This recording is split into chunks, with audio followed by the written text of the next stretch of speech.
പ്രാർത്ഥനയുടെ സമയത്ത് നിയോഗം പറയുമ്പോൾ ആരോ എൻ്റെ ഉള്ളിൽ നിന്ന് പറയുകയാണ്, നീ ഇങ്ങനെ പ്രാർത്ഥിക്കണം, കൃപാസനത്തിലെ മാതാവിൻ്റെ പ്രത്യക്ഷീകരണം സത്യമാണെന്ന് ആത്മാവ് സഭയെ ബോധ്യപ്പെടുത്താം. കാക്കുലിശ്ശേരി ഇടവകയിൽ നിന്ന് വരുന്നു. 2023 ജൂൺ 13 ഞാൻ ആദ്യമായി ഉടമ്പടി എടുത്തത്. ഉടമ്പടി എടുക്കാനുള്ള കാരണം എൻ്റെ രോഗാവസ്ഥ തന്നെയായിരുന്നു. ഞാൻ 2 വർഷത്തോളം എൻ്റെ 2 കാൽപാദങ്ങളും നീര് വന്ന് അസ്ഥി തുളഞ്ഞുള്ള വേദനയും നീരുമായി നടക്കാനോ യാത്ര ചെയ്യുവാനോ ഒന്നും എനിക്ക് സാധിച്ചിരുന്നില്ല. എൻ്റെ വലത് കൈ ക്രമേണ തളർച്ച ബാധിക്കുകയും ബലം കുറയുകയും ചെയ്തു. അങ്ങനെ ഞാൻ ഓർത്തോ ഡോക്ടറെ കണ്ടു, ഹോമിയോ, അലോപ്പതി, ആയുർവേദം എല്ലാം കണ്ടെങ്കിലും എനിക്ക് യാതൊരു കുറവുമില്ല. ഓരോ ടെസ്റ്റുകളും 5000-വും 10,000-വും കൊടുത്ത് ചെയ്യും. ഒന്നിലും എനിക്കൊരു സ്വസ്ഥത കിട്ടിയിരുന്നില്ല. എനിക്ക് എല്ലാവരോടും ദേഷ്യവും കോപവും ഒക്കെയായി. എനിക്ക് വല്ലാത്ത അസ്വസ്ഥതയായി. ആരോടൊന്നും പറയണമെന്ന് എനിക്ക് തോന്നുന്നില്ല. ഞാൻ ആകെ നിരാശയിലായിരുന്നു. എങ്കിലും ഞാൻ ചെറുപ്പത്തിലെ മുതലേ ഞാൻ ചെല്ലുന്നൊരു സുഹൃത ജപമുണ്ടായിരുന്നു, എൻ്റെ അമ്മേ എൻ്റെ ആശ്രയമേ എന്ന്.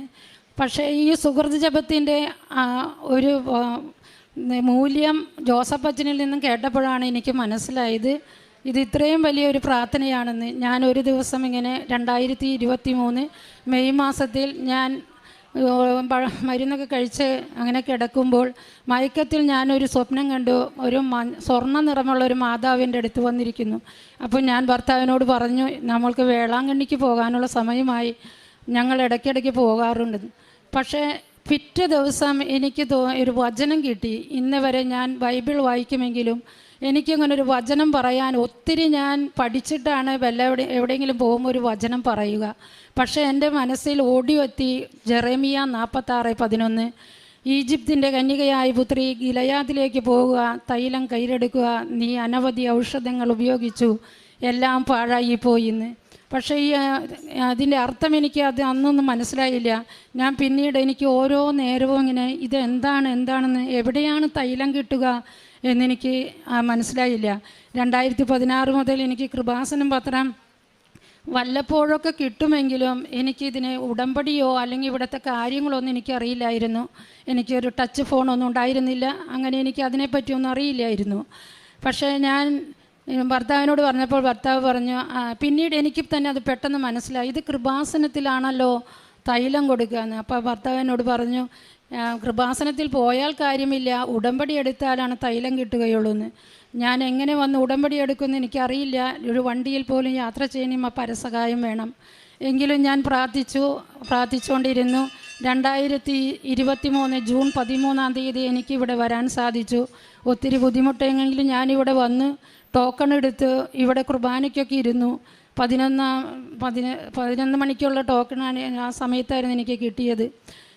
എന്നെ ഇവിടെ അനൗൺസ്മെൻറ്റ് ചെയ്തു ഉടമ്പടി എടുക്കാനുള്ള ഒരു മുകളിലത്തെ നിലയിലേക്ക് പോകണമെന്ന്. ഞാൻ മാതാവിനോട് പറഞ്ഞു, എൻ്റെ മാതാവേ, എനിക്ക് ബസ്സിൽ പോലും ഒരു വണ്ടിയിൽ കയറാൻ പോലും എനിക്ക് സാധിക്കാതെ ഞാൻ എങ്ങനെ മുകളിലേക്ക് പോകും?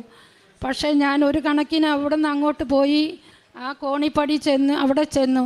ആദ്യത്തെ സ്റ്റെപ്പ് എടുത്തു വെച്ചപ്പോഴേക്കും എനിക്ക് എൻ്റെ കാൽപാദങ്ങളിൽ നിന്ന് എന്തോ ഒന്ന് അഴിഞ്ഞു പോണത് പോലെ എനിക്ക് തോന്നി. ഞാൻ പിന്നെ എങ്ങനെ പോയി ഉടമ്പടി എടുത്തുവെന്നോ എന്താണ് സംഭവിച്ചതെന്ന് എനിക്കറിയില്ല. ഞാൻ ഉടമ്പടിയെല്ലാം പൂർത്തിയാക്കി പോയി.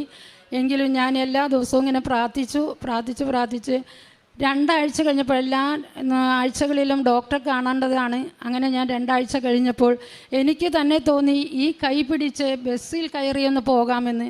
എന്തോ ആരോ ഒരു ശക്തി തന്ന പോലെ ഞാൻ തനിയെ ഡോക്ടറെ അടുത്ത് ചെന്നു. ബസ്സിൽ കയറി മറിയം ത്രേസ്യ ഹോസ്പിറ്റൽ കൊണ്ടായി. ആ ഹോസ്പിറ്റലിൽ ചെന്നു.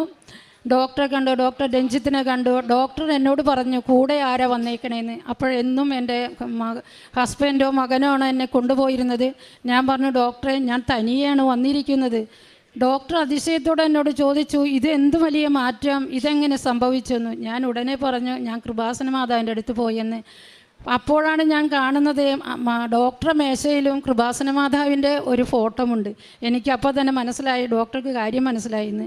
പിന്നെ ഞാൻ ഓരോ ദിവസവും കൊണ്ട് 90 ദിവസം കൊണ്ട് എനിക്ക് എൻ്റെ കൈകൾ പിടിച്ച് എല്ലാം ചെയ്യാൻ കഴിയും. ഇന്നെനിക്ക് പൂർണ്ണമായി എൻ്റെ കൈകൾ ഉയർത്താനോ എന്ത് ജോലിയും ചെയ്യാനോ എനിക്ക് സാധിക്കും. ഒരു കുഴപ്പവുമില്ല. എൻ്റെ പാദങ്ങൾക്ക് സൗഖ്യം കിട്ടിയത് ഞാനൊന്ന് ശങ്കിച്ചു. എനിക്ക് 2023 അതിൽ അഖണ്ഡ ജപമാല റാലിയിൽ പങ്കെടുക്കാൻ അവിടെ നിന്ന് ഞങ്ങളെ കൊണ്ടുവരുന്ന ചേട്ടൻ ഒത്തിരി നിർബന്ധിച്ചു.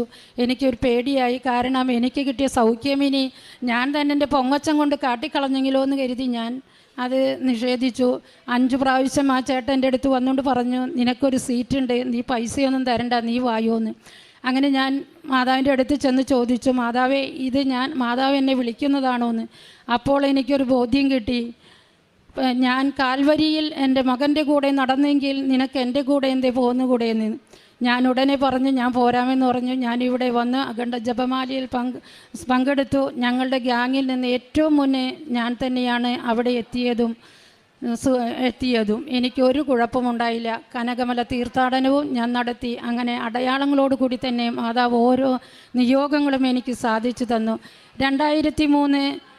2023 മെയ് മാസം 15-ാം തീയതി എനിക്കൊരു വലിയൊരു ഉച്ചനേരത്തൊരു സുഗന്ധാഭിഷേകമുണ്ടായി.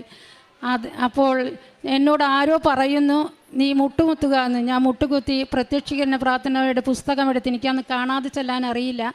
ഞാനത് മുട്ടുകുത്തി നിന്ന് പ്രാർത്ഥിച്ചു. പ്രാർത്ഥനയുടെ സമയത്ത് നിയോഗം പറയുമ്പോൾ ആരോ എൻ്റെ ഉള്ളിൽ നിന്ന് പറയുകയാണ്, നീ ഇങ്ങനെ പ്രാർത്ഥിക്കണം, കൃപാസനത്തിലെ മാതാവിൻ്റെ പ്രത്യക്ഷീകരണം സത്യമാണെന്ന് ആത്മാവ് സഭയെ ബോധ്യപ്പെടുത്തട്ടെ എന്ന്.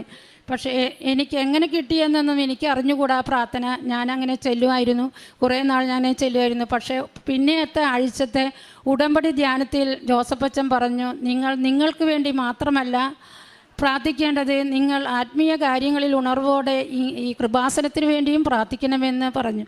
അങ്ങനെ ഞാൻ ഒരുപാട് നാൾ ആ പ്രാർത്ഥനയും ചൊല്ലിയിരുന്നു. പിന്നെ ഇതാണ് എൻ്റെ ആദ്യത്തെ രോഗസൗഖ്യത്തിൻ്റെ സൗഖ്യം നൽകിയത്.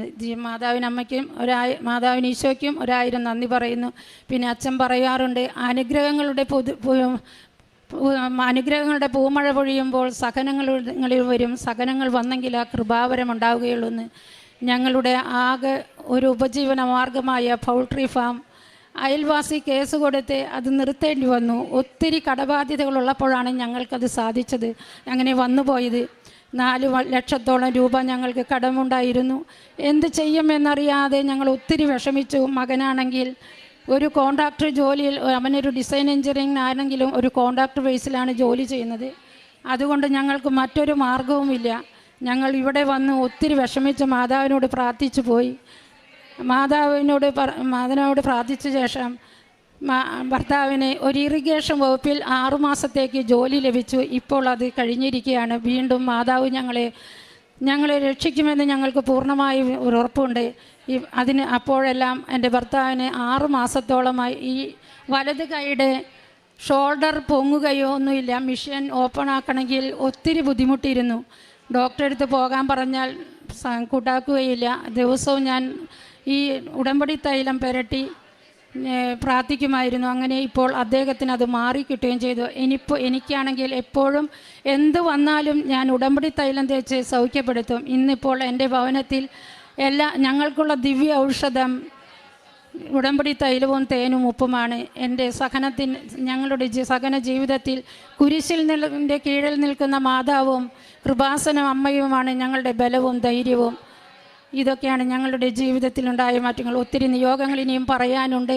പക്ഷേ മക്കൾ കൂടെയില്ലാത്തതിനാൽ മക്കൾക്ക് കിട്ടിയതൊന്നും എനിക്ക് പറയാൻ സാധിക്കുകയില്ല. പിന്നെ എനിക്ക് പൂർണ്ണ സൗഖ്യം കിട്ടിയത്, ഇനി ഞാൻ പറയുമായിരുന്നല്ലോ, ബൈബിൾ വായിച്ചാലും എനിക്ക് ഒന്നും എടുത്തു പറയാനുള്ള ഒരു കഴിവൊന്നും എനിക്കുണ്ടായിരുന്നില്ല. വീണ്ടും എനിക്കിങ്ങനെ വചനങ്ങൾ ഇങ്ങനെ കിട്ടിക്കൊണ്ടിരുന്നു. അപ്പസ്തോല പ്രവർത്തനം 3-ാം അധ്യായം 7-ാം വാക്യം, പത്രോസ് വലത്ത് കൈപിടിച്ച് അവനെ എഴുന്നേൽപ്പിച്ചു. ഉടൻ തന്നെ അവൻ്റെ കൈകളും പാദങ്ങളും ബലം പ്രാപിച്ചു. ഈ വചനം തന്ന് എനിക്കിങ്ങനെ മനസ്സിലിങ്ങനെ തേട്ടി വന്നു. ഞാനത് വീണ്ടും പ്രാർത്ഥിച്ചു കൊണ്ടിരുന്നു. 90 ദിവസമായപ്പോഴേക്കും എൻ്റെ എല്ലാ അസുഖങ്ങളും മാറി. ഇന്ന് ഞാൻ ഹാപ്പിയാണ്. ഇതൊക്കെയാണ് എൻ്റെ രോഗസൗഖ്യങ്ങളും ഞങ്ങൾക്ക് കിട്ടിയ നിയോഗങ്ങളുടെ സാധ്യതകളും. എൻ്റെ ആത്മീയ ജീവിതം എന്ന് പറഞ്ഞാൽ ഒത്തിരിയേറെ, ഞാൻ ആദ്യമായി നിയോഗം വെച്ചത് തന്നെ എനിക്ക് എന്നും വിശുദ്ധ കുർബാനയിൽ പങ്കെടുക്കുവാൻ, നടന്നു പോകുവാൻ എനിക്ക് കൃപ തരണേ എന്ന് ഞാൻ പരിശുദ്ധമ്മയോട് പ്രാർത്ഥിച്ചത്.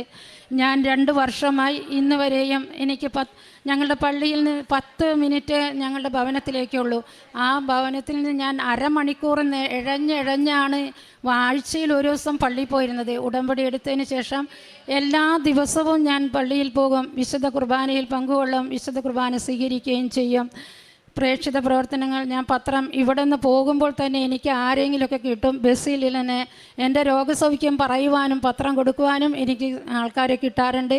ചാലക്കുടി ബസ് സ്റ്റാൻഡിലായാലും മറ്റെല്ലായിടത്തും ഞാൻ പത്രം കൊടുക്കും. ആദ്യത്തെ മാസം എനിക്ക് പത്രം കൊടുക്കാൻ കഴിഞ്ഞില്ല. എൻ്റെ ഭർത്താവാണ് പത്രം കൊടുത്തത്. കാരണം എനിക്ക് നടക്കാൻ ബുദ്ധിമുട്ടായതുകൊണ്ട്. പിന്നെ എൻ്റെ അങ്ങനെയുള്ള കാര്യങ്ങൾ. പിന്നെ ഞാൻ പള്ളിയിൽ പ്രാർത്ഥനാ ഗ്രൂപ്പിലൊരംഗമാണ്.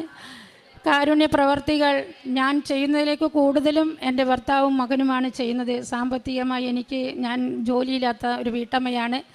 അവർക്ക് കിട്ടുന്ന അതിൽ നിന്നും അവർ കാരുണ്യ പ്രവർത്തികളായിട്ട് ഞങ്ങൾ മാനസിക രോഗികൾ വസിക്കുന്ന ഭവനത്തിൽ പോകാറുണ്ട്. ആഴ്ചയിൽ ഒരു ദിവസം അവിടെ പോകും. കരുണാഭവനിൽ അമ്മമാരുണ്ട്, അവരുടെ അടുത്ത് പോകും, അവരോടൊക്കെ സംസാരിക്കും. ഞങ്ങളൊരു കൂട്ടായ്മയായിട്ട് പോണതിന് അടുത്തുള്ള കുറച്ച് ചേച്ചിമാരുണ്ട്.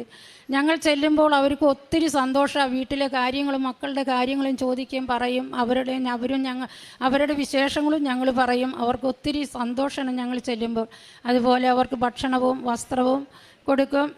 ഭർത്താവായാലും മകനായാലും, മകൻ തമിഴ്നാട്ടിലാണെങ്കിലും അവൻ അവിടെയും ചെയ്യും. അങ്ങനെ എൻ്റെ പ്രേക്ഷിത പ്രവർത്തനങ്ങളും കാരുണ്യ പ്രവർത്തനങ്ങളും നീണ്ടുപോകുന്നു. ഇനിയും പരിശുദ്ധ അമ്മ ഈ അൾത്താരയിൽ എന്നെ കയറ്റുമെന്നുള്ള പൂർണ്ണ വിശ്വാസത്തോടെ ഞാൻ